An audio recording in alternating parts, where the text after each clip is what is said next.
Hello, my dear masterminds. You didn't ask to be part of it. You didn't volunteer. You weren't trying to lead, control, fix, or interfere. You were simply there. Present mind on your own path. Energy clean, steady, unbothered. You didn't arrive with a plan to take over the moment. Didn't come armed with opinions or urgency. You didn't announce yourself. You didn't need to. And that's exactly where everything began to shift. Because there's a certain kind of presence that doesn't need intention to be effective. A kind of inner alignment that quietly reorganizes the space it enters. You weren't trying to be influential yet. Influence found you anyway. Not because you reached for it, but because you didn't.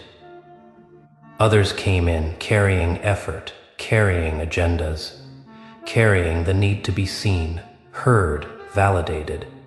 They spoke loudly, moved quickly, reacted instantly, mistaking motion for momentum. You moved differently. You didn't rush the moment. You didn't fill the silence. You didn't push your will onto the situation. You let it breathe. And in that breathing, clarity started to appear. People don't realize how rare that is. Most environments are shaped by whoever brings the most noise, the most urgency, the most emotional force. But noise doesn't stabilize anything, it only distracts. Urgency doesn't solve problems, it hides them.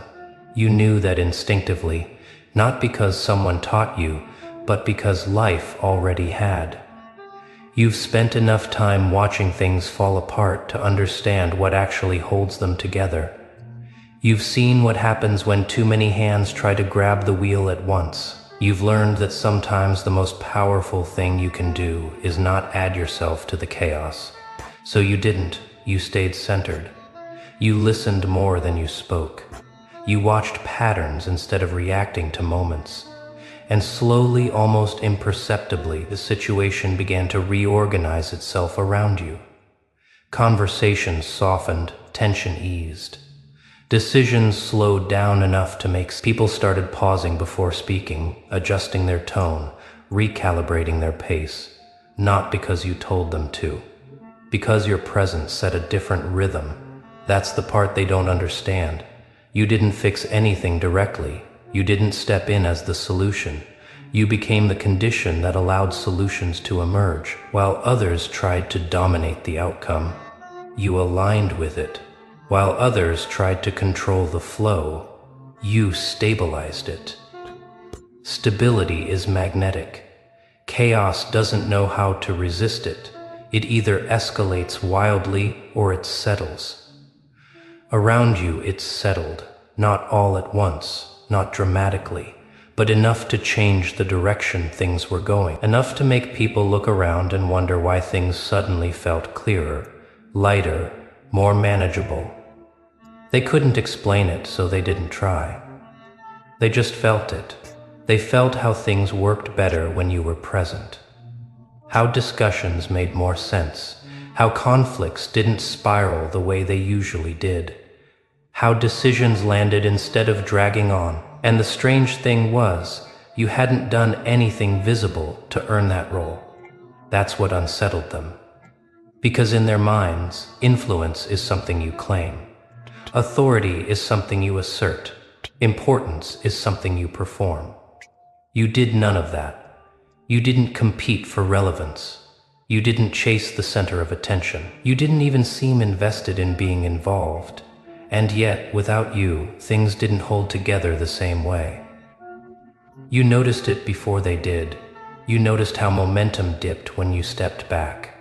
How clarity faded when you disengaged.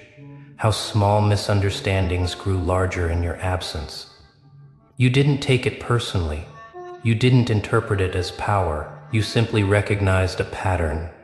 Your way of being created coherence. Not because you were special, not because you were superior, but because you were internally consistent. Your thoughts, emotions, and actions weren't pulling in opposite directions. You weren't trying to be one thing while feeling another. You weren't performing confidence while carrying doubt underneath. You were congruent. Congruence changes environments. People sense it even if they can't name it. They feel safer around it. More grounded, less reactive. That's why they started looking to you without realizing they were doing it.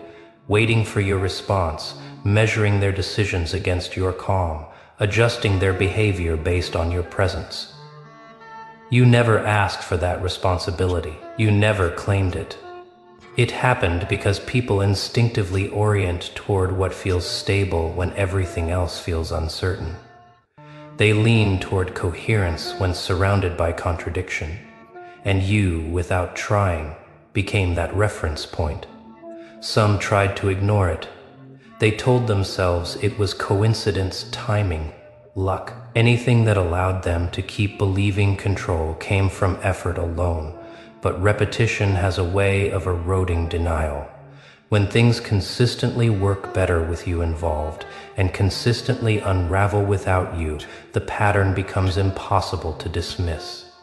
They started to notice the contrast, how much energy they spent forcing outcomes when you weren't there, how quickly things calmed down when you returned, how your silence seemed to hold more weight than their speeches, how your stillness seemed to organize more than their strategies.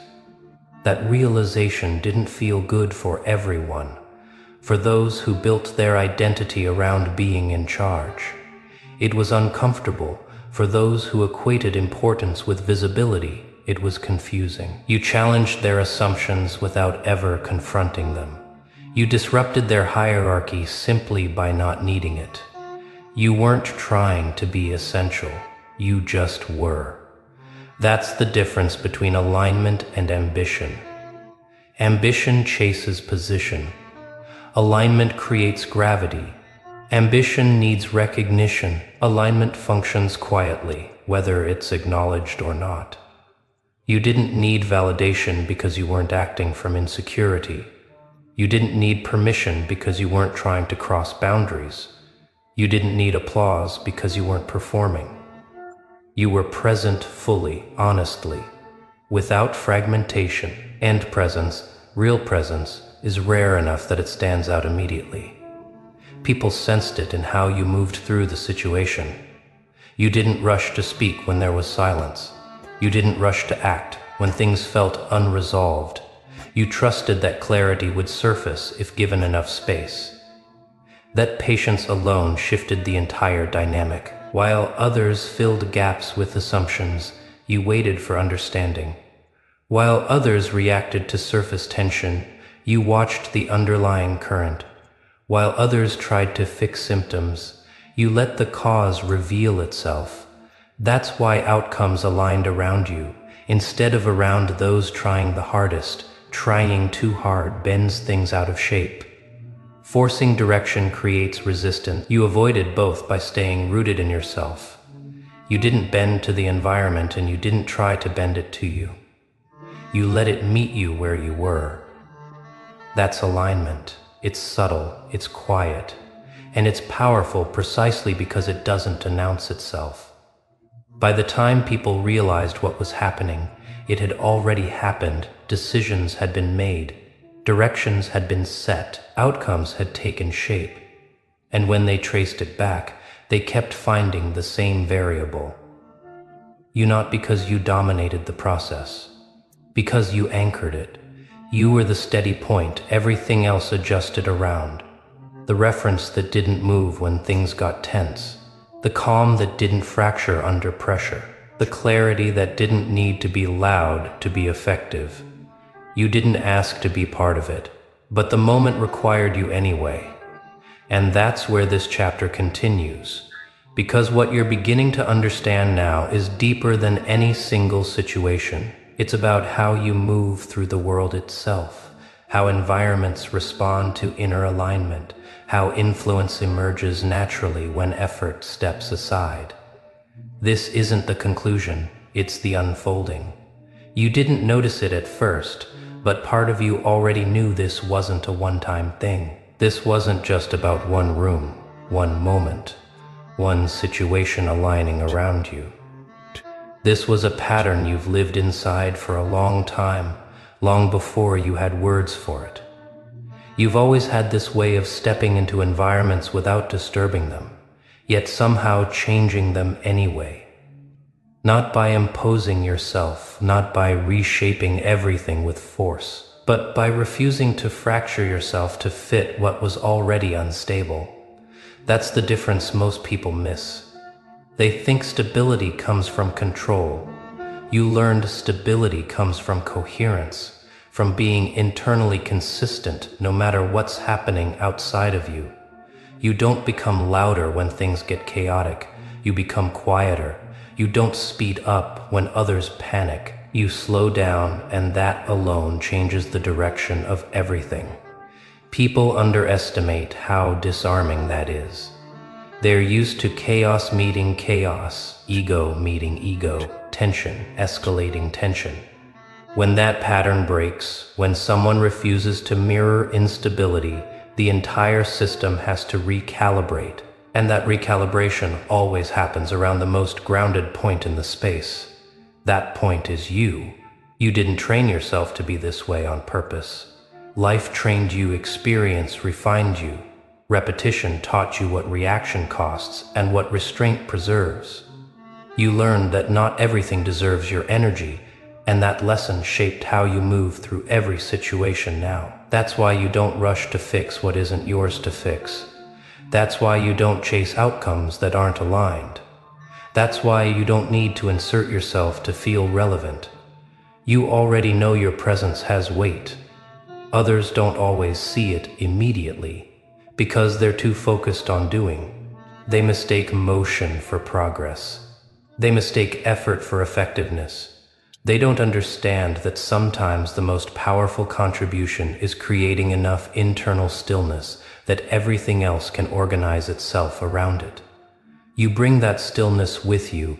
It shows up in how you listen without interrupting, in how you respond instead of reacting, in how you can sit inside uncertainty without needing to resolve it instantly. Most people can't tolerate that space.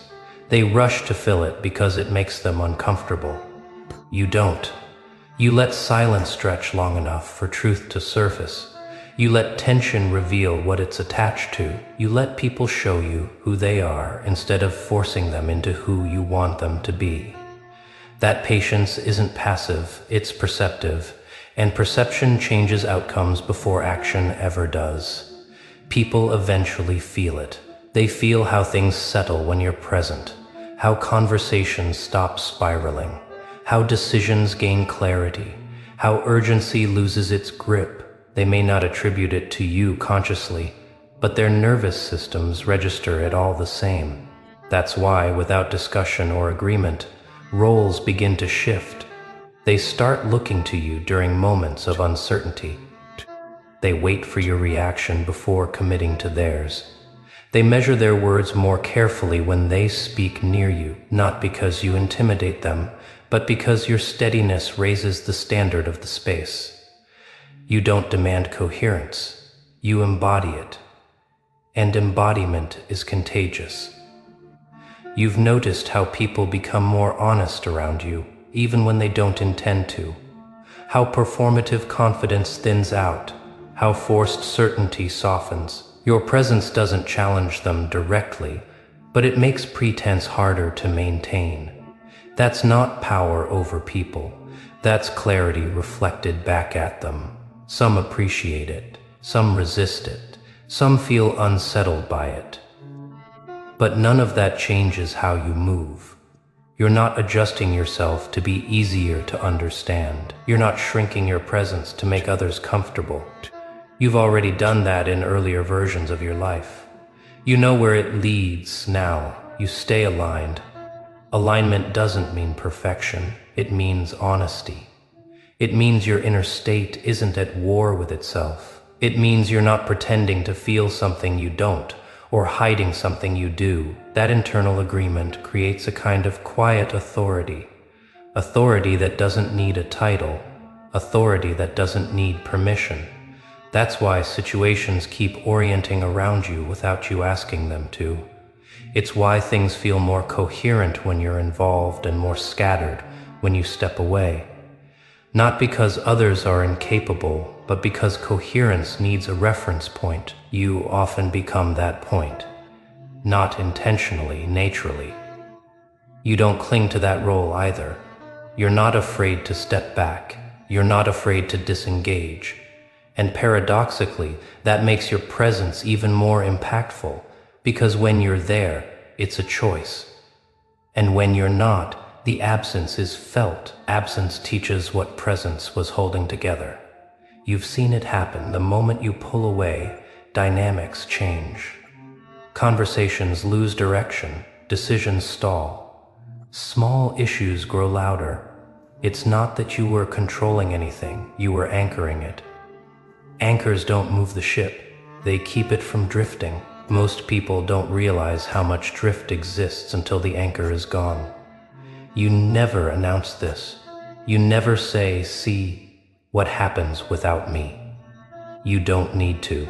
The pattern speaks for itself.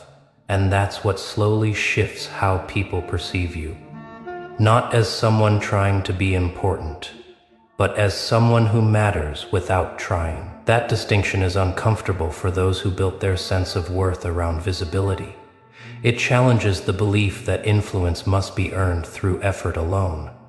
It reveals another truth, that inner alignment often does more work than external action ever could. You don't resent others for not seeing this right away. You understand why they miss it. You once lived in that mindset too.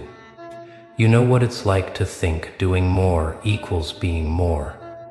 You outgrew that. Now you know that being fully present, fully yourself, without fragmentation, is often enough to stabilize a room, enough to redirect momentum, enough to let clarity emerge where chaos once dominated. You don't chase moments anymore, you meet them. And when you meet them from alignment instead of urgency, they respond differently. They soften, they open, they organize. That's what's happening now, whether people name it or not. They're slowly realizing that your way of being is part of the reason things work. That when you're around, situations don't escalate the same way. That problems don't multiply as quickly. That decisions land cleaner. They may never articulate it clearly. They may never give you credit. And that's fine. You didn't come here for acknowledgement. You came here to be real. And real has an effect whether it's recognized or not. This chapter isn't about stepping into control. It's about understanding the nature of your presence, about seeing how much influence comes from coherence alone, about recognizing that you don't need to insert yourself aggressively to matter. You already do, and this awareness is changing how you move even more.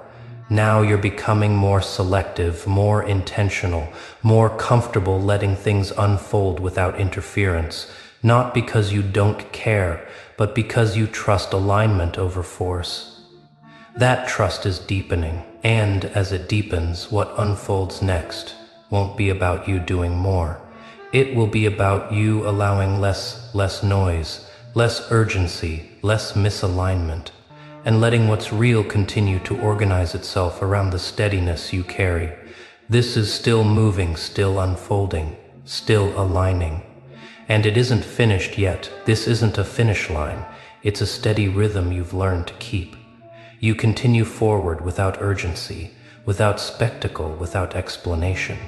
Not because you've arrived somewhere special, but because you've returned to yourself, to a version of you that no longer needs to rush, prove, or react to feel secure in their place. What settles now isn't the world around you, it's the space inside you.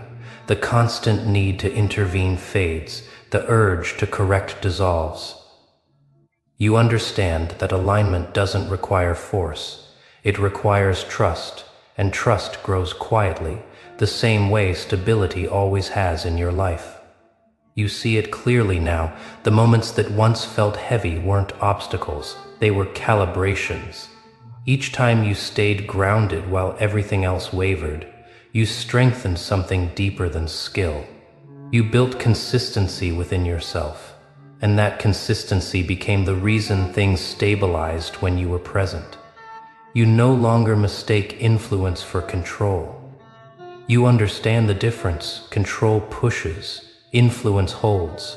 Control demands response. Influence creates space for clarity to emerge on its own. And you've chosen the latter not because it's easier, but because it's honest. People will continue to sense it.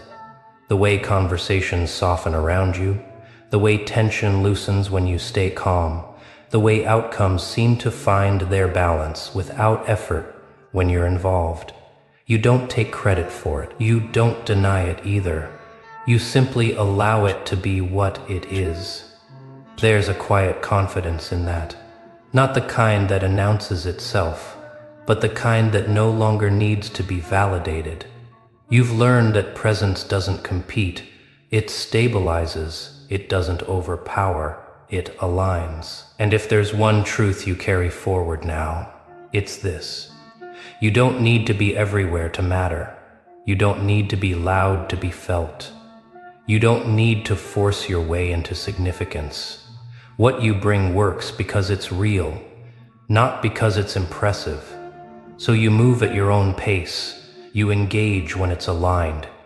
You step back when it's not. And in doing so, you trust something you've earned through experience, that what's meant to work will continue to organize itself around the steadiness you bring, without struggle.